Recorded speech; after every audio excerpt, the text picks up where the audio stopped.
السلام علیکم ورحمۃ اللہ وبرکاتہ۔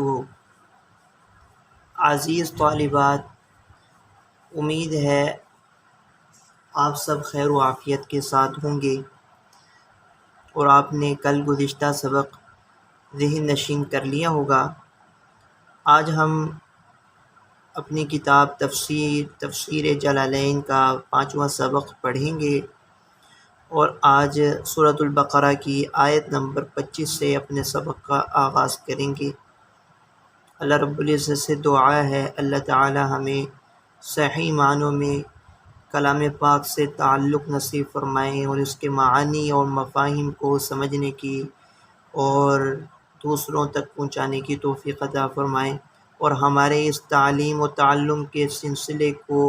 ہماری نجات کا ذریعہ بنا دیں اور آپ صلی اللہ علیہ وسلم کی شفاعت نصیب فرما دیں۔ آپ اپنا صفحہ نکال لیجئے سبق کا تاکہ ہم اپنے سبق کا باقاعدہ آغاز کر سکیں۔ اعوذ باللہ من الشیطان الرجیم، بسم اللہ الرحمن الرحیم۔ وبشر الذین آمنوا وعملوا الصالحات أن لهم جنات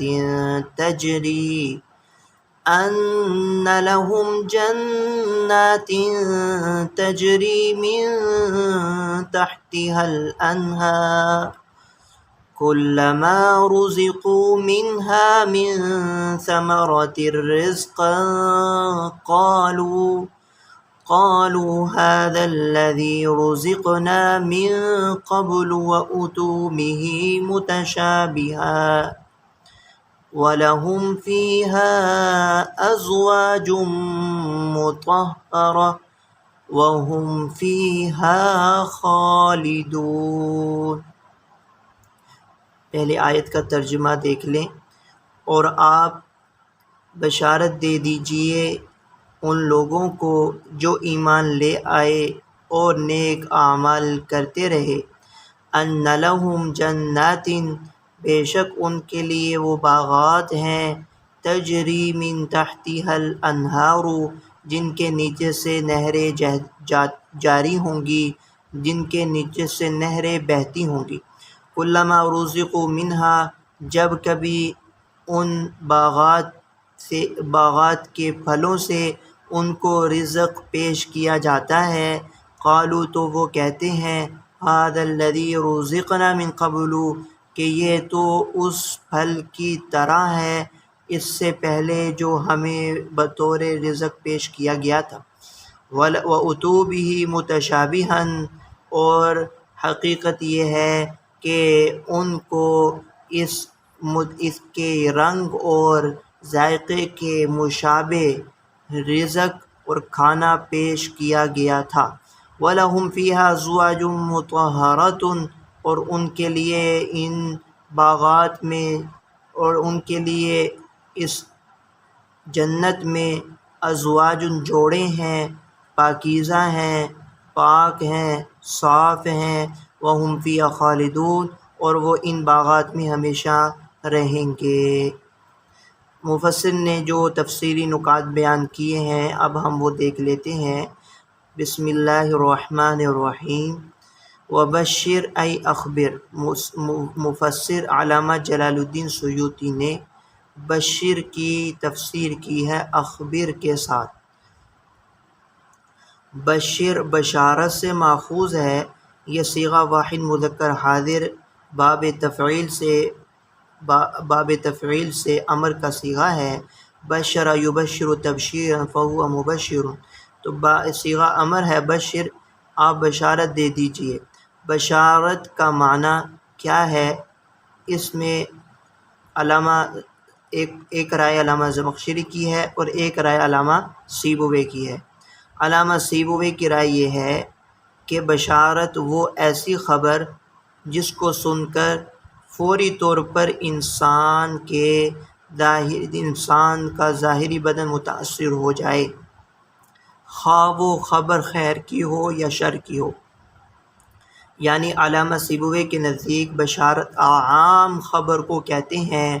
عام خبر خیر کی ہو یا شر کی ہو، تو بس اتنا کہ خبر ایسی ہو کہ جس کو سنتے ہی انسانی بدن متاثر ہو جائے۔ یہ رائے علامہ سیبویہ کی ہے، جس رائے کو نقل کیا ہے اور جس رائے کو اختیار کیا ہے جلال الدین سیوطی نے، اور ذکر کیا ہے مفسرین اخبر کے ساتھ۔ بشر کی تفسیر اخبر سے کی کہ آپ خبر دے دیجئے، آپ خبر۔ دوسری رائے زمخشری کی ہے، وہ یہ کہتے ہیں کہ خیر کی خبر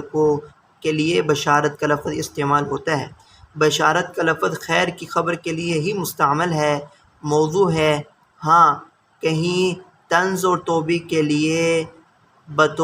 شر کے لیے بھی بشارت کا لفظ آتا ہے۔ شر کے لیے بشارت کا لفظ طنز اور توبیخ کے لیے استعمال ہوتا ہے، لیکن وضع کے اعتبار سے بشارت کا لفظ خیر کی خبر کے لیے ہے۔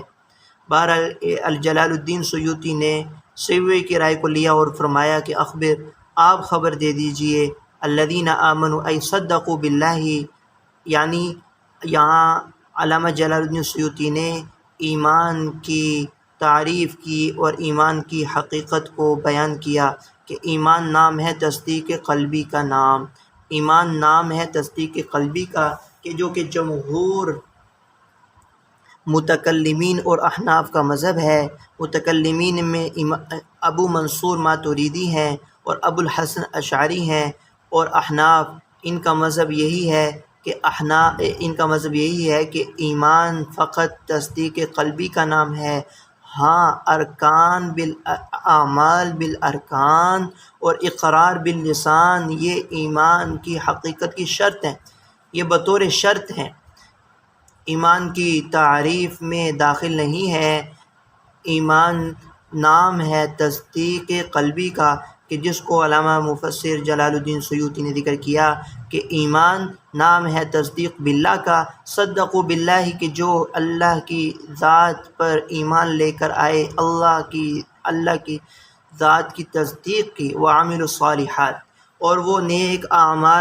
وہ اعمال کرتے رہے، اور جو نیک اعمال جنہوں نے کیے ہیں، من الفروض والنوافل، من بیانیہ ہے، صالحات کی تفسیر اور تشریح ہے کہ وہ نیک اعمال فرائض اور نوافل کا اہتمام ہے۔ ان ای بی ان، یہاں مفسر نے اشارہ کیا ہے کہ ان سے پہلے حروف جار با یہ محذوف ہے۔ بشارت، بشر، بشارت کے صلے پر با حرف جار آتا ہے، اور یہی استعمال ہے۔ حدیث شریف میں اس کی مثال ہمیں ملتی ہے۔ حدیث میں ایک آتا ہے الفاظ، بشر المشائین فی الظلم الی المساجد بالنور التام یوم القیامہ۔ آپ نے ایک صحابی حضرت سعد سے فرمایا کہ آپ لوگوں کو جو اندھیروں میں کثرت سے مسجد آتے ہیں ان کو بشارت دے دو۔ کس چیز کی بشارت ہے؟ جو چیز بشارت کی ہے اس پر صلہ با حرف جر داخل ہوتا ہے، بالنور التام یوم القیامہ، قیامت کے دن کے پورے نور کی خوشخبری اور بشارت۔ تو بشارت جس چیز کی ہو اس سے پہلے عربی لغت میں، کلام میں با حرف جار کا استعمال ہوتا ہے، بی انا، اسی کی طرف مفسر نے اشارہ کیا ہے کہ حرف جار با حرف جار یہاں محذوف ہے، چونکہ انا ان الفاظ میں سے ہے جو کثرت سے استعمال ہونے کی وجہ سے اس سے پہلے کا حروف جار عام عربی کلام میں حذف ہو جاتا ہے۔ انا اور ان الفاظ میں سے ہے کہ جو کثرت استعمال کی وجہ سے ان سے پہلے کا حروف جار عام طور پر کلام عرب میں حذف ہو جاتا ہے، لیکن بلکہ بسا اوقات تو اس فصاحت کلام وہ اس حذف کے مقتضی ہوتا ہے۔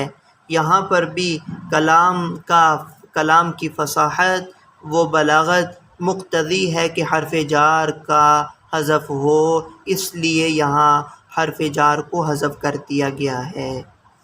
تو اسی کی طرف علامہ جلال الدین نے اشارہ کیا، ای بِأَنَّ لَهُمْ جَنَّاتٍ، ان کے لیے باغات ہیں، ای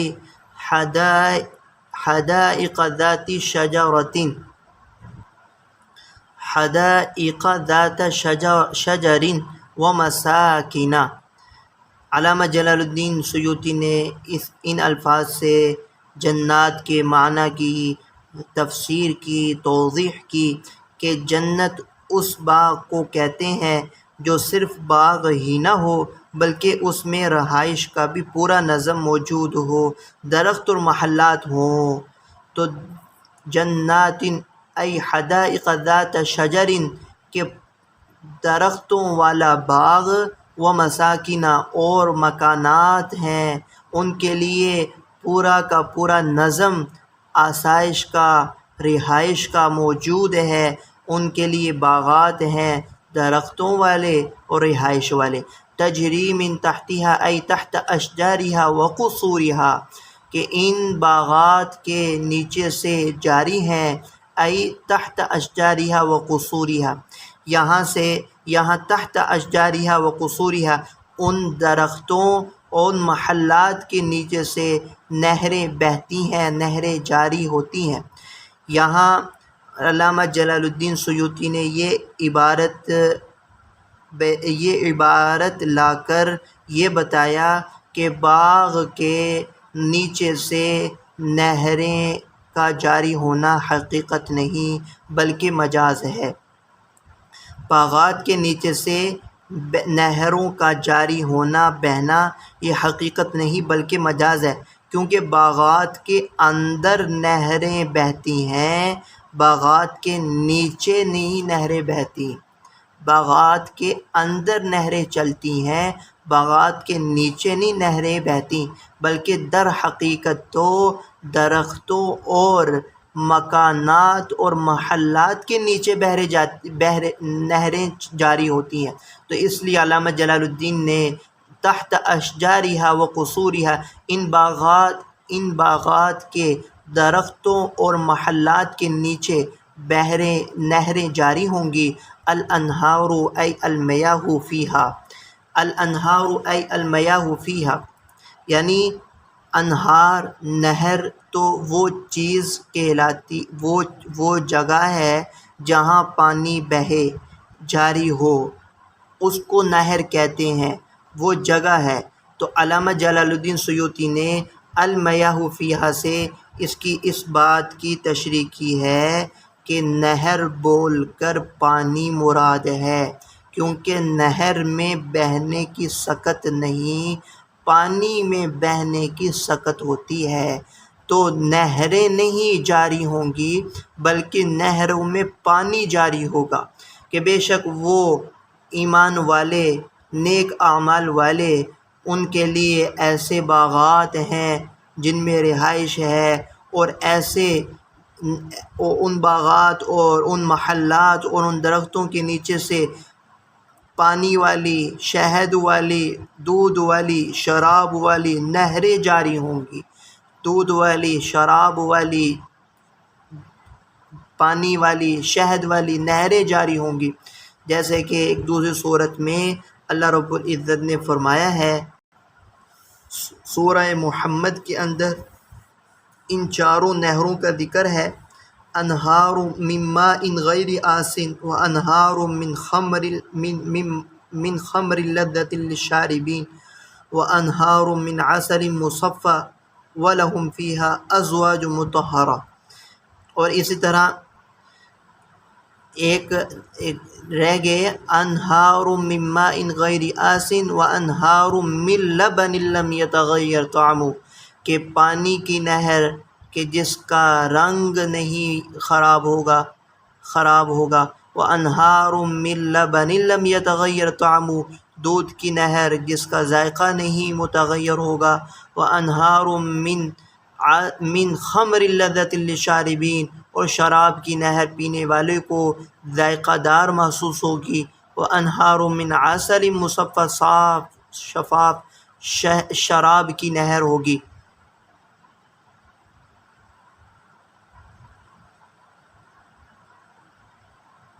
شہد کی نہر ہوگی، عسل مصفى۔ بہرحال المیاہ فیہا کہ پانی ان نہروں میں بہتا ہوگا، والنہر نہر کے معنی بیان کر رہے ہیں مفسر، والنہر الموضع الذی یجری فیہ الماء، نہر تو وہ جگہ جس میں پانی جاری ہوتا ہے، لأن الماء ینہرہ ای یحفرہ، کہ اس لیے کہ پانی وہ نہر کو، وہ جگہ کو کھودتا ہے اور گہرا کرتا ہے۔ یعنی کہنا یہ چاہ رہے ہیں کہ نہر تو کھودی ہوئی چیز کو کہتے ہیں، جگہ کو کہتے ہیں، گہری ہوئی چیز کو، گہری جگہ کو نہر کہتے ہیں۔ پانی اس جگہ کو چونکہ کھودتا ہے، گہرا کرتا ہے، اس لیے اس کو نہر کہتے ہیں۔ والنہر الموضع الذی یجری فیہ الماء، کہ نہر وہ موقع، وہ جگہ پانی جہاں جاری ہو، جس میں جاری ہوتا ہے پانی، چونکہ اس کو کھودتا ہے، اس کو گہرا کرتا ہے۔ یہاں سے علامہ جلال الدین فرما رہے ہیں اسناد الجری الیہ مجاز، کہ جرا یجری، تجری کی جو نسبت انہار کی طرف ہے، یہ نسبت مجازی ہے، یہ نسبت حقیقی نہیں ہے۔ وہ یہی بات کہ انہار محل ہے اور ما وہ حال ہے، محل کو ذکر کر کے پانی یعنی حال کو مراد لیا گیا ہے، مراد ہے پانی کا بہنا، پانی کا بہاؤ کا ذکر کرنا، اور لفظ ذکر کیا ہے محل، محل کیا ہے؟ نہریں، وہ نہر بول کر پانی مراد لیا ہے۔ یہی ذکر کیا کہ یہ جو جرا یجری، جریان کی جو نسبت ہے انہار کی طرف، نہر کی طرف جو نسبت ہے، یہ نسبت مجازی ہے، یہ نسبت مجاز عقلی ہے، یہ نسبت حقیقی نہیں ہے، کیونکہ نہر میں جریان نہیں ہوتا، پانی میں جریان کی صفت ہے۔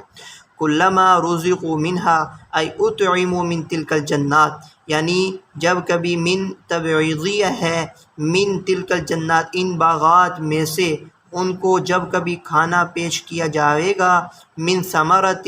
رزقا، یعنی رنگا رنگ قسم کے پھل فروٹ، ان کو بطور رزق کے، بطور کھانے کے، تفقع کے نہیں، رزق کے طور پر جب ان کو کھانے کے طور پر جب پھل پیش کیے جاویں گے، قالو تو وہ کہیں گے ھذا الذی ای مثل کا لفظ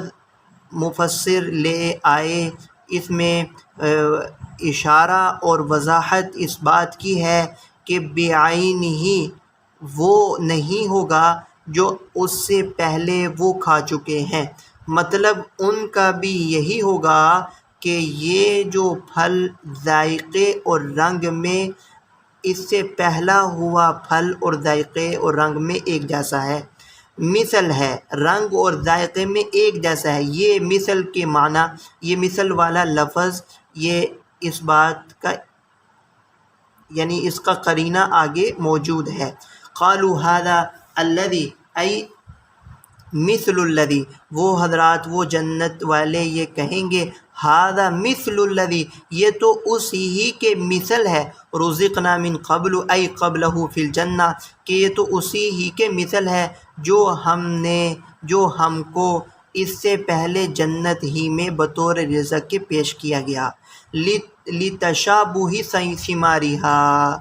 وہ یہ کہیں گے، کیوں کہیں گے؟ لتشابہ ثمارہا، پھلوں کے رنگ اور ذائقے میں ایک جیسا ہونے کی وجہ سے، بقرینۃ، یہ جو مفسر نے تشریح کی ہے، تفسیر کی ہے، اس کا قرینہ یہ موجود ہے، اور وہ آیت کا اگلا حصہ ہے، وَأُتُوا بِهِ مُتَشَابِهًا، چونکہ ان کے سامنے پیش کیے جاویں گے متشابہن رنگ اور خوشبو اور ذائقے کے اعتبار سے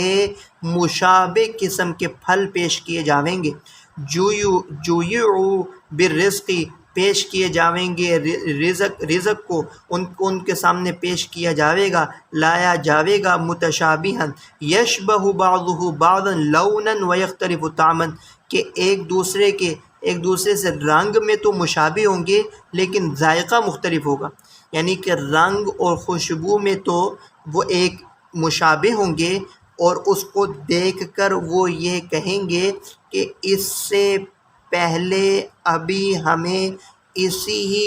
رنگ کا پھل پیش کیا گیا تھا، لیکن جب وہ کھائیں گے اور ذائقے میں وہ اس سے بالکل مختلف ہوگا، یختلف طعما وہ ذائقے میں مختلف ہوگا، وَلَهُمْ فِيهَا أَزْوَاجٌ مِّنَ الْحُورِ وغیرہ سے جو تفسیر کی، اس سے اشارہ اس بات کی طرف ہے کہ ان کو جنت میں حوریں بھی ملیں گی اور دنیا کی جنتی عورتیں جو ان کی بیویاں ہیں وہ بھی ان کے لیے جنت میں ان کی بیگمات میں شامل ہوں گی، وَلَهُمْ فِيهَا أَزْوَاجٌ مِّنَ الْحُورِ وغیرہ ان کے لیے جنت میں جوڑے ہیں، حور ہیں اور ان کی دنیا کی جنتی عورتیں ہیں، وَلَهُمْ فِيهَا أَزْوَاجٌ مُطَهَّرَةٌ مِّنَ الْحَيْضِ وَكُلِّ قَذْرٍ اور وہ ان کے لیے جوڑے ہیں، بیگمات ہیں، مطہرۃ جو پاک ہیں، پاکیزہ ہیں، من الحیض کس چیز سے؟ حیض و نفاس سے اور ہر گندگی سے، پسینہ نہیں، بول و براز نہیں، بالوں میں جوئیں نہیں، اسی طرح جو انسان کے فطرت کے اندر جو چیزیں ہیں اللہ تعالیٰ ہر گندگی اور ہر بدبودار چیز سے ان کو پاک اور صاف کر دیں گے، وَهُمْ فِيهَا خَالِدُونَ وَهُمْ فِيهَا خَالِدُونَ اور وہ جنتی اس میں ہمیشہ ہمیشہ رہیں گے۔ مفسر نے لفظ بڑھایا ماکثون ابدا کہ ماکثون ابدا یہ خلد کی ہی تفسیر ہے کہ رہیں گے ہمیشہ ہمیشہ، لا یفنون ولا یخرجون اس کی تشریح کی ہے مفسر نے، لا یفنون ولا یخرجون کہ نہ تو وہ فنا ہوں گے اور نہ وہ نکلیں گے، یخرجون بھی ہو سکتا ہے، یخرجون بھی ہو سکتا ہے، یخرجون نکلنا، یخرجون نکالا جانا، تو نہ وہ وہاں سے نکلیں گے اور نہ ہی وہ فوت ہوں گے، ان کو موت آئے گی۔ ونزل ردا لقول اليهود لما ضرب الله المثل بالذباب في قوله تعالى وإن يسلبهم الذباب شيئا والعنكبوت في قوله تعالى كمثل العنكبوت ما أراد الله بذكر هذه الأشياء الخسيسة۔ یہاں سے علامہ جلال الدین سیوطی اگلی آیات کے حوالے سے بیان کر رہے ہیں کہ اگلی جو آیت ہے اس آیت کا شان نزول کیا ہے، اور یہ آیت جو ان اللہ لا یستحیی ان یضرب مثلا ما بعوضہ، اس آیت کا شان نزول بیان کر رہے ہیں کہ یہ آیت نازل ہوئی یہود کے قول کے رد کے طور پر، جب اللہ رب العزت نے مکھی کی مثال بیان کی، اللہ تعالیٰ نے اپنے فرمان میں وَإِن يَسْلُبْهُمُ الذُّبَابُ شَيْئًا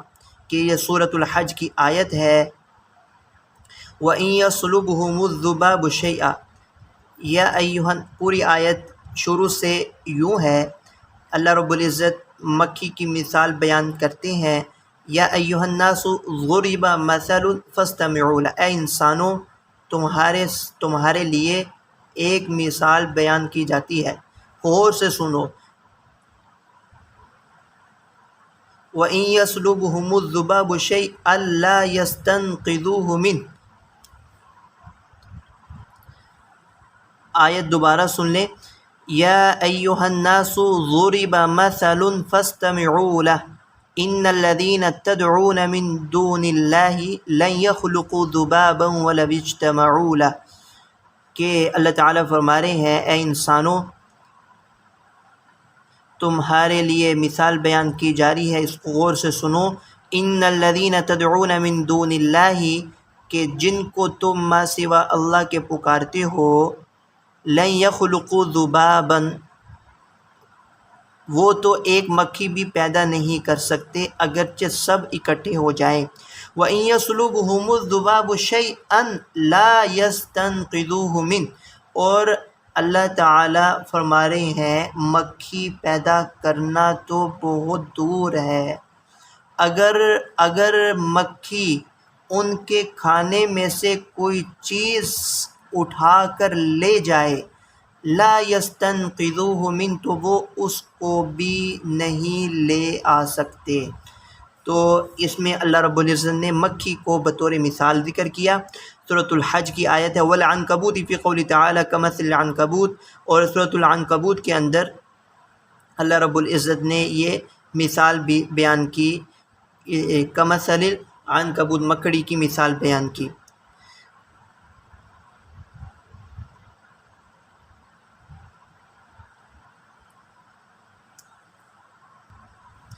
تو وہ یہ کہہ رہے ہیں یہود، ما اراد اللہ بذکر هذه الاشیاء الخصیصہ،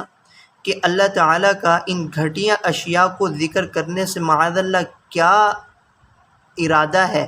اللہ تعالیٰ کا ان اشیاء خصیصہ کو ذکر کرنے سے کیا ارادہ ہے۔ تو اللہ رب العزت ان کے رد کے طور پر یہ آیت نازل فرمائی، ان اللہ لا یستحی ان یضرب مثلا ما بعوضۃ، کہ اللہ تعالیٰ نہیں شرم محسوس کرتے مثال بیان کرنے سے، ما بعوضۃ فما فوقها، نہ مچھر کی، ما بعوضۃ فما فوقها، چاہے وہ مثال ہو مچھر کی یا اس سے اوپر کی، یعنی مچھر یا اس سے بھی کسی اوپر جانور کی مثال، بڑے جانور کی مثال بیان کرنے سے اللہ رب العزت نہیں حیا کرتے۔ ان اللہ لا یستحی ان یضرب، مفسر نے لفظ لکھ رہا ہے یجعل، ضرب یضرب کو کئی معنی ہے، چلنا بھی ہے، مارنا بھی ہے، یہاں پر بیان کرنے کے معنی میں ہے، اس لیے مفسر نے اس لفظ کا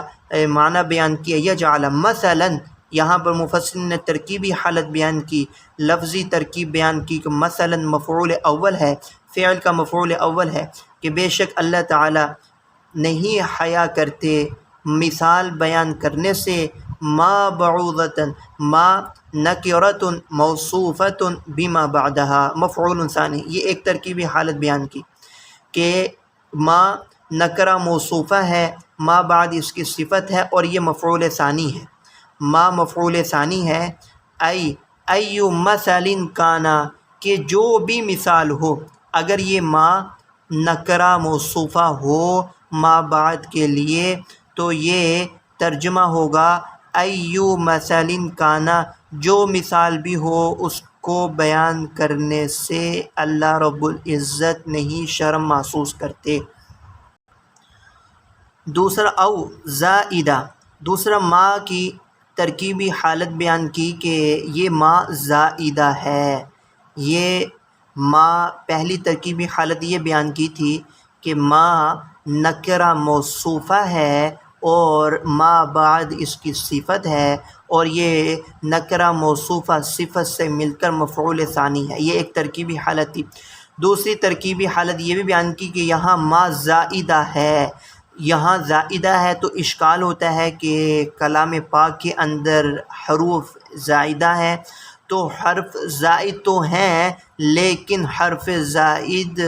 کا مطلب یہ نہیں ہے کہ بے معنی بے مقصد، بلکہ حروف زائدہ کا مطلب یہ ہوتا ہے کہ ترکیبی لحاظ سے اس کا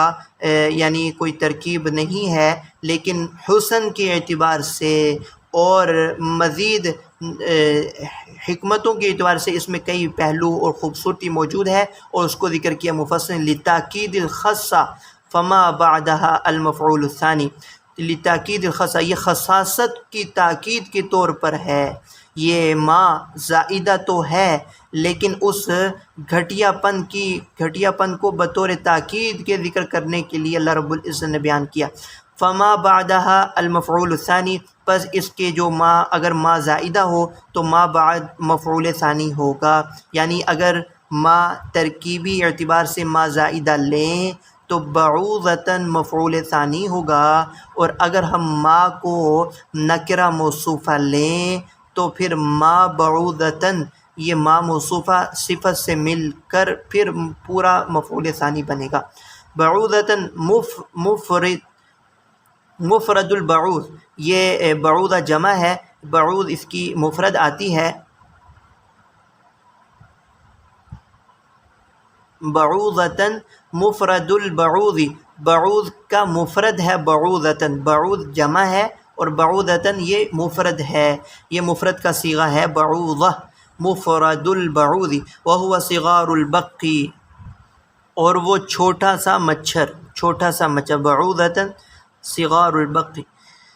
فما فوقها ای اکبر منہا، مچھر ہو یا اس سے بھی بڑی کسی مخلوق کی، جانور کی مثال ہو، ای لا یترک بیانہ، اللہ رب العزت اس کی مثال بیان کرنے کو نہیں ترک کریں گے، لما فیہ من الحکم، اس وجہ سے کہ اس میں بالضرور حکمت موجود ہوگی۔ فَأَمَّا الَّذِينَ آمَنُوا فَيَعْلَمُونَ أَنَّهُ أَيْ الْمَثَلُ الْحَقُّ الثَّابِتُ الْوَاقِعُ مَوْقِعَهُ مِنْ رَبِّهِمْ، پس بہرحال وہ لوگ جو ایمان لے آئے وہ تو جانتے ہیں کہ یہ مثال یہ حق ہے اور واقع کے عین مطابق ہے، من ربہم، اپنے رب کی طرف سے، انہو ای المثل، اس میں ضمیر کا مرجع متعین کیا مفسر نے کہ بے شک وہ یہ جانتے ہیں کہ یہ مثال الحق، حق کی تعریف کیا ہے، الثابت الواقع موقعہ، کہ حق کہتے ہیں کہ ثابت ہونا اور واقع کے عین مطابق ہونا، من ربہم، کہ بے شک یہ مثال ان کے رب کی طرف سے ثابت ہے، سچ ہے اور عین واقع کے مطابق ہے۔ وَأَمَّا الَّذِينَ كَفَرُوا، اور بہرحال وہ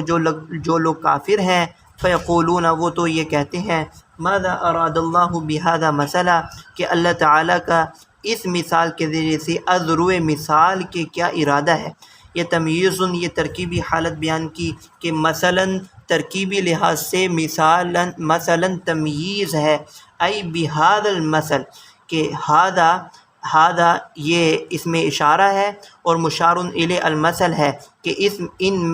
اس مثال سے اللہ رب العزت کا بطور مثال کی کیا ارادہ ہے۔ آگے ترکیبی حالت بیان کر رہے ہیں، ما استفہام انکاری ہے، ما استفہام انکار مبتدا، اور ترکیبی اعتبار سے یہ مبتدا ہے، وذا بمعنی الذی بصلتہ خبرہ، اور ذا یہ الذی کے معنی میں ہے اپنے صلہ سے مل کر، یعنی اراد اللہ بہذا مثلا، یہ الذی ذا بمعنی الذی کے لیے صلہ ہے، موصول اپنے صلہ سے مل کر ما مبتدا کے لیے خبر ہے، ذا بمعنی الذی، ذا الذی کے معنی میں بصلتہ خبرہ، صلہ سے مل کر اس کی مبتدا کی خبر ہے، ای فائدۃ فیہ قال تعالی فی جوابہم، یعنی اس کا فائدہ کیا ہے، ای فائدۃ فیہ، کہ اس میں کیا ہے فائدہ، قال تعالی فی جوابہم، اللہ تعالیٰ اس کا جواب دے رہے ہیں، جواب میں اس کا فائدہ ذکر کر رہے ہیں، یضل بہ ای بہذا المثل کثیرا عن الحق لکفرہم بہ، کہ اللہ تعالیٰ اس مثال کے ذریعے سے بہت سے لوگوں کو گمراہ کرتے ہیں، ای عن الحق لکفرہم بہ، اس مثال کے انکار کی وجہ سے وہ حق سے گمراہ ہو جاتے ہیں، ویہدی بہ کثیرا، اور اس مثال کے ذریعے سے بہت سو کو ہدایت دیتے ہیں، اور وہ کون ہے، من المؤمنین، ایمان والوں میں سے بہت سے لوگ وہ ہدایت پاتے ہیں، لتصدیقہم بہ، کہ ان مثال کی تصدیق کر کر، وما یضل به الا الفاسقین، اور اس مثال کو فاسق لوگ ہی، اور اس مثال کے ذریعے سے اللہ تعالیٰ فاسق لوگوں کو ہی گمراہ کرتے ہیں۔ اور فاسق کی تشریح اور تفسیر کی کہ فاسق کا معنی کیا ہے، الخارجین عن طاعتہم، کہ جو کبائر کے مرتکب ہوں اور اطاعت سے نکل جانے والے ہوں۔ یہاں تک آج ہمارا سبق ہے۔ آپ اس سبق کو ذہن نشین کر لیں، یاد کر لیں، تکرار کر لیں۔ وآخر دعوانا الحمدللہ رب العالمین۔ السلام علیکم ورحمۃ اللہ وبرکاتہ۔